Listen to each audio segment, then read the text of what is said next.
আবারও বিদ্যালয়ে নিম্নমানের কাজের অভিযোগ উঠল। নিম্নমানের সামগ্রী দিয়েই তৈরি করা হচ্ছে বিদ্যালয়। এই অভিযোগ এবার তুলল ডিওয়াইএফআই এর সদস্যরা। জানা গেছে যে কমলাসাগর বিধানসভার দেবীপুর উচ্চ মাধ্যমিক বিদ্যালয় সেটি তৈরি হচ্ছে নতুন করে, আর সেই বিদ্যালয়ে নাকি প্রতিনিয়ত নিম্নমানের সামগ্রী ব্যবহার করে কাজ চলছে, আর তাতেই তার গুণগত মান নিয়ে এবার প্রশ্ন তুললেন ডিওয়াইএফআই এর স্থানীয় নেতারা। তাদের অভিযোগ শোনাচ্ছি আপনাদের। দেবীপুর স্কুলে কি হয়েছে? এটা কমলাসাগর গ্রাম পঞ্চায়েতের দেবীপুর বাজার সংলগ্ন দেবীপুর হায়ার সেকেন্ডারি স্কুল। এখানে একটা নতুন বিল্ডিং হচ্ছে। এই নতুন বিল্ডিং এ যে 2 নম্বরই কাজ করছে কন্ট্রাক্টর বা যারাই হোক, ছাদের নিচে হুড়মুড়িয়ে গাঁথনি ভেঙে যাচ্ছে। এটা অবাক করার বিষয়, এরকম কাজ আমরা অতীতে কোনো সময় দেখিনি। আমরা ডিআইএফ কমলাসাগর অঞ্চল কমিটি এই আমাদের নজরে এই বিষয়টা এসেছে, আমরা সরজমিনে এসেছি। আমরা এর তীব্র নিন্দা জানাচ্ছি এবং অবিলম্বে এই কাজ বন্ধ করে নতুন করে সুন্দর করে কাজ করার জন্য আহ্বান জানাচ্ছি। এখানে এসে আমরা এসএমসি কমিটির চেয়ারম্যানের সাথে কথা বলেছি, আমরা যে পঞ্চায়েত পরিচালনা করে ওদের সাথে কথা বলেছি, তাদেরকে এখানে এসে এই কাজ দেখার জন্য আহ্বান জানিয়েছি।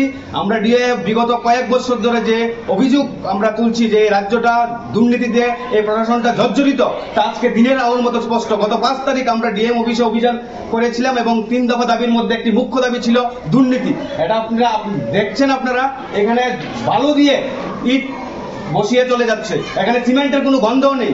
এই ধরনের দুর্নীতি যারা করছে তারা ভারত মাতা কি জয় স্লোগান দিয়ে রাষ্ট্রবাদীর কথা বলে রাষ্ট্রীয় সম্পদ ভেগারভাবে লুট করছে এবং কতিপয় লোককে এই ধরনের দুর্নীতিকে প্রশ্রয় দিয়ে যাচ্ছে, যেখানে প্রশাসন নির্বিকার। আমরা স্কুলের সকালবেলার হেডমিস্ট্রেসের সাথে কথা বলছি, উনি বলেছেন ঊর্ধ্বতন কর্তৃপক্ষের সাথে কথা বলবেন।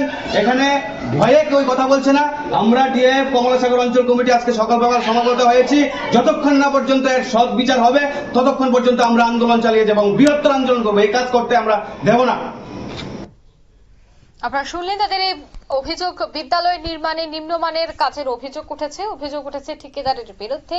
এছাড়া আরো বেশ কয়েকজনের নাম ইতিমধ্যে উঠে এসেছে। কৈলাসহর বিধানসভা কেন্দ্রের দেবীপুর উচ্চ মাধ্যমিক এই বিদ্যালয়টিতে মূলত নিম্নমানের ইট, সিমেন্ট এবং বালি ব্যবহার করা হচ্ছে, সেই অভিযোগ যেহেতু এবার উঠেছে এবং সংবাদ প্রকাশিত হয়েছে, তাই সেক্ষেত্রে তার গুণগত মান কি সত্যিই খারাপ, বা কোন জায়গায় হচ্ছে বেনিয়ম, বা কারাই এর সাথে জড়িত রয়েছে, সবটাই কিন্তু যখনই তদন্ত হবে বা সবটা পরীক্ষা নিরীক্ষা করা হবে তারপরই কিন্তু বেরিয়ে আসবে। এখন দেখার বিষয় পরীক্ষা নিরীক্ষা করা হয় কিনা প্রশাসনের পক্ষ থেকে।